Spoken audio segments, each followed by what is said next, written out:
छत्तीसगढ़ की तमाम बड़ी खबरों के साथ मैं हूं लीना। ये देखते हैं आज की सुर्खियां।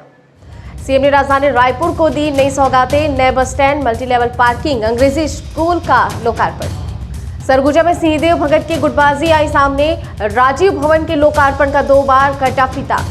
सर्चिंग टीम पर नक्सलियों का बड़ा हमला, सहायक कमांडेंट और एएसआई हो गए शहीद, हथियार भी लूटे। और राज्य महिला आयोग ने कोरबा में की सुनवाई, धोखाधड़ी प्रताड़ना के 22 मामलों का हुआ निराकरण। अब देखते हैं खबर विस्तार से। छत्तीसगढ़ के मुख्यमंत्री भूपेश बघेल ने राजधानी रायपुर में अनेक विकास कार्यों का लोकार्पण किया। उन्होंने सबसे पहले किसान न्याय योजना के किश्त की राशि किसानों के खाते में ट्रांसफर की। इसके बाद उन्होंने अंग्रेजी स्कूल, मल्टी लेवल पार्किंग, नए बस स्टैंड और अन्य कार्यों का लोकार्पण किया। मुख्यमंत्री भूपेश बघेल ने सबसे पहले राजीव गांधी की जयंती पर किसान न्याय योजना के तहत 1522 करोड़ रुपए की दूसरी किश्त की राशि का भुगतान सीधे उनके बैंक खाते में किया। मुख्यमंत्री भूपेश बघेल ने नए कलेवर के साथ राजधानी रायपुर के शहीद स्मारक अंग्रेजी माध्यम स्कूल फाफाडीह का लोकार्पण किया। इसके बाद मुख्यमंत्री ने मल्टी लेवल पार्किंग का लोकार्पण किया। 28 करोड़ रुपए की लागत से स्प्रिंगनुमा आकार में न्यूनतम क्षेत्र का समुचित उपयोग कर अधिकतम वाहनों की पार्किंग की व्यवस्था के लिए निर्मित किया गया है। मुख्यमंत्री ने रायपुर केनाल रोड और जलविहार कॉलोनी, जीई रोड चौक नवनिर्मित यात्री शेड का भी लोकार्पण किया।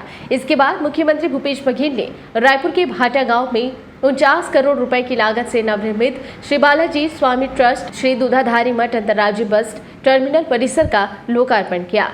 भाटा गांव में स्थापित अंतर्राज्यीय बस टर्मिनल के इस भव्य परिसर के 4 मंजिला भवन में 104 कक्ष के अलावा सभी सुविधाएं हैं।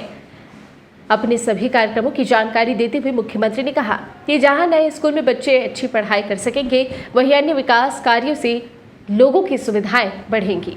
और आज राजीव गांधी किसान न्याय योजना और राजीव आश्रय योजना और गोधन न्याय योजना तीनों हम लोगों ने किया है। राजीव आश्रय योजना में भिलाई के सैकड़ों हितग्राहियों को उससे लाभ मिला है और 22 लाख किसानों को के खाते में 1500 करोड़ रुपये राशि डाली गई।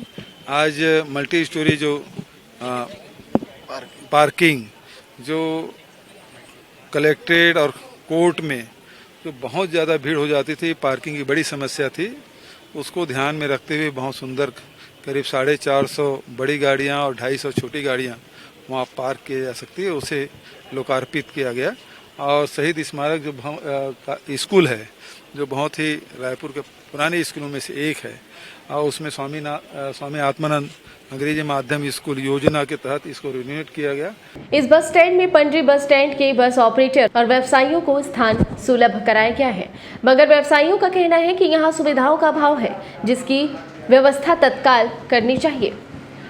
इनके संग में मुख्यमंत्री से मुलाकात कर अपनी मांगे रखी।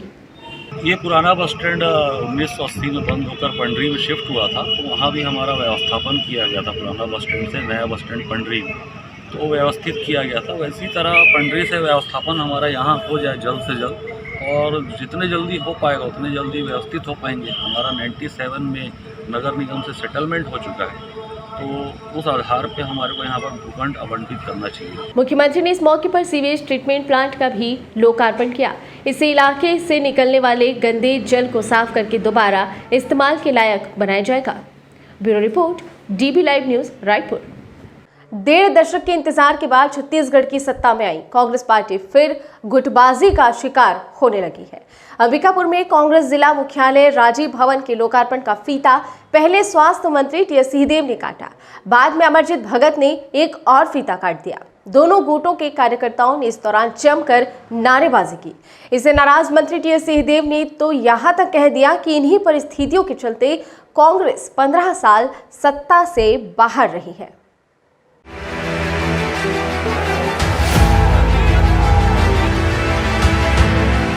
अंबिकापुर में कांग्रेस के नए भवन के लोकार्पण में रायपुर से मुख्यमंत्री भूपेश बघेल सहित अन्य लोग वर्चुअल शामिल हुए। दोपहर करीब 12 बजे सीएम ने भवन का वर्चुअल लोकार्पण किया। कार्यक्रम भवन के तीसरे फ्लोर पर था। लोकार्पण के बाद टीएस सिंहदेव नीचे उतरे और मुख्य द्वार पर बंधा रिबन काटकर लोकार्पण कर दिया। थोड़ी देर बाद अमरजीत भगत भी नीचे आए। देखा कि रिबन कट चुका है। इस पर उनके समर्थक नया रिबन लेकर पहुंचे। उसे फिर मेन गेट पर बांधा गया और मंत्री भगत ने रिबन काटा।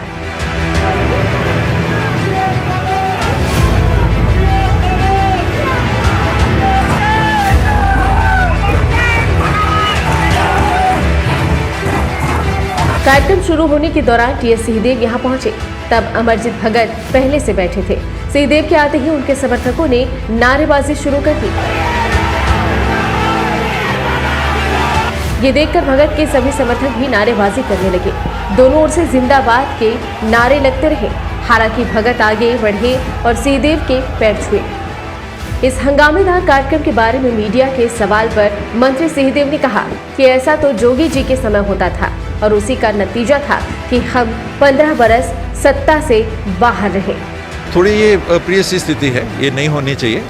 मैंने भी देखा कि नाम ले लेके नारे लगाने की जो प्रवृत्ति है, हमने जोगी जी के समय देखा था कि ऐसा होता था और उसका परिणाम ये रहा कि 15 साल तक कांग्रेस सत्ता के बाहर रही। तो समझदारी हमको रखनी चाहिए कि ये नारे लगें तो केवल राजीव जी वो अमर रहें जिनकी स्मृति में हमने ये भवन दिया है, सोनिया जी जो हमारी अध्यक्ष हैं, राहुल जी जो हमारे प्रेरणा हैं, हमारे भविष्य हैं, कांग्रेस पार्टी। नारे शुद्ध रूप से ये लगने चाहिए। इधर दोबारा फीता काटने के सवाल पर मंत्री अमरजीत भगत ने कहा कि ये सब उत्साह का विषय है। कार्यकर्ता बुलाए तो मैं चला गया और फीता काट दिया। सिंहदेव के गुटबाजी वाले बयान पर भगत का कहना था कि शुभ अवसर पर अशुभ बातें नहीं करनी चाहिए। खुशी के मौका में कोई भी जैसे कोई आयोजन रहता कि मेरा केक काट दीजिए, 2 केक कट जाता है, 2 और नहीं 10 केक कट जाता है और थोड़ा सा काटना ही तो रहता है, उसमें कोई बात क्या है। एक साथ बैठे थे आदरणीय बाबा साहब और हम और पूरे जो मंडल निगम के लोग जी, महापौर, विधायक प्रीतम राम जी, सभी पार्षद लोग और प्रमुख नेता सभी बैठे थे। तो आपको कहाँ पर दिखता है कि समन्वय का कमी है? ऐसा क्या?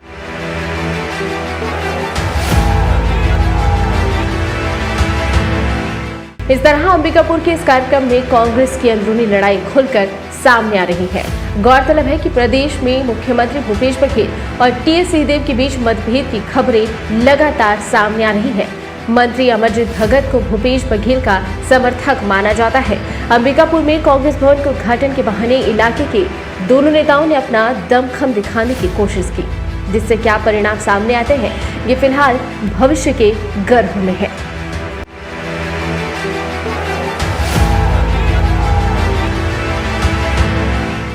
छत्तीसगढ़ में बड़ा नक्सली हमला हुआ है। यहां सर्चिंग टीम पर हुए नक्सली हमले में 2 जवान शहीद हो गए हैं। नारायणपुर के कटेमेड़ा इलाके में नक्सली हमला हुआ है। हमले में सहायक कमांडेंट सुधाकर शिंदे और एएसआई गुरुमुख सिंह शहीद हुए हैं। नक्सलियों ने इस दौरान एक AK-47 rifle, 2 bullet proof jacket और एक वायरलेस सेट भी लूट लिया है। राज्य महिला आयोग के अध्यक्ष डॉक्टर किरणमयी नायक ने सदस्य शशिकांत राठौर और अर्चना उपाध्याय की उपस्थिति में कोरबा जिला पंचायत में 25 प्रकरणों की सुनवाई की। इनमें से धोखाधड़ी, प्रताड़ना सहित 22 शिकायतों का निराकरण किया गया। महिला आयोग के अध्यक्ष ने महिलाओं को सुरक्षित माहौल प्रदान करने के लिए सभी कार्यालयों जहां पर महिलाएं कार्यरत हो वहां आंतरिक परिवार समिति का गठन करने का सुझाव दिया है। उन्होंने कहा कि महिलाएं समाज का आधार होती हैं, उन पर किसी भी प्रकार से उत्पीड़न नहीं किया जाना चाहिए। आयोग के समक्ष एक ऐसा भी मामला आया जिसमें करतला तहसील के चिकनी पाली गांव की वृद्ध निशक्त महिला की 78 डिसमिल धोखे से बिना पूरे पैसे दिए मात्र 50,000 रुपए में रजिस्ट्री करा लिया गया। आयोग ने फटकार लगाते हुए 15 दिन के भीतर पैसे वापस करने या वृद्ध महिला के नाम फिर से रजिस्ट्री करने के निर्देश दिए। SCCL के कुसमुंडा में अधिग्रहित भूमि के बदले बेटियों को नौकरी और मुआवजा नहीं दिए जाने के प्रकरण में आयोग ने प्रबंधन को योग्यता अनुसार महिलाओं को नौकरी और मुआवजा देने की प्रक्रिया 1 माह के भीतर पूरी करने के निर्देश दिए। अन्य महिला से संबंध रखने वाले एक पटवारी को पत्नी को भरण पोषण दिए जाने और पटवारी के विरुद्ध कार्रवाई करने के निर्देश दिए। एक ऐसा भी मामला है जिसमें पत्नी के होते हुए भी अधिवक्ता दूसरी महिला की मां के साथ पति के तौर पर रह रहा था। उसकी मौत के बाद पेंशन भी अपने नाम ले रहा था और घर पर कब्जा कर लिया था। आयोग ने इसे अवैधानिक और शासकीय राशि का गबन होना बताकर कलेक्टर को जांच कर विस्तृत रिपोर्ट प्रस्तुत करने के निर्देश दिए। छत्तीसगढ़ राज्य के बलरामपुर जिले के राष्ट्रपति के दत्तक पुत्र संरक्षित जनजाति पंडों के एक परिवार में पिता और 2 पुत्रों की मौत ने सरकारी सुविधा पर सवाल उठाए। 30 वर्षीय राम लखन पंडो और उसके 2 पुत्र 9 साल के उपेंद्र और 12 साल के दिनेश की लंबी समय से तबीयत खराब थी। लगातार बुखार होने पर घर पर ही जड़ी बूटी से उपचार कराया जा रहा था। उपेंद्र की मौत के बाद ग्रामीणों ने राम लखन और दिनेश को मेडिकल कॉलेज अस्पताल में भर्ती कराया। यहाँ उनकी हालत में सुधार नहीं हुआ और पिता पुत्र ने दम तोड़ दिया। मेडिकल कॉलेज प्रबंधन के मुताबिक दोनों को लंबे समय से बुखार था और राम लखन के शरीर में मात्र 6 ग्राम खून होने के साथ लीवर और किडनी भी डैमेज हो गई थी। पंडो जनजाति के 3 लोगों की मौत ने प्रशासन और स्वास्थ्य महकमे में हड़कंप मचा दी। अब कैंप लगाकर घर घर सर्वे कराया जा रहा है। इस घटना ने ग्रामवासियों को शोकाकुल कर दिया है। इधर पंडो समुदाय के प्रतिनिधि पीड़ित परिवार के सदस्यों को 20-20 लाख रुपए मुआवजा देने की मांग कर रहे हैं। इसके लिए पिछड़ी जनजाति के सदस्यों ने कलेक्टर को ज्ञापन सौंपा है। पंडो बाहुल्य क्षेत्र में स्वास्थ्य सुविधाओं के प्रति ग्रामीणों को जागरूक करने मुहिम चलाने का भी अनुरोध किया गया है। सुकमा जिले में 1 लाख का इनामी नक्सली गिरफ्तार हुआ है। पुलिस ने बताया कि गिरफ्तार नक्सली 2012 के तत्कालीन कलेक्टर के अपहरण में शामिल था। जिला पुलिस द्वारा पूना नरकोम अभियान चलाया जा रहा है। इस अभियान के तहत फोर्स बड़े सट्टी क्षेत्र में एरिया डोमिनेशन के लिए निकली थी। इसी दौरान नक्सली रवा गंगा की गिरफ्तारी की गई। इसकी पुष्टि एसपी सुकमा सुनील शर्मा ने की है। नक्सली रवा गंगा संगठन में मिलिशिया सदस्य, LOS सदस्य, मिलिशिया डिप्टी कमांडर वर्तमान के DAK-MS अध्यक्ष के पद पर कार्यरत था।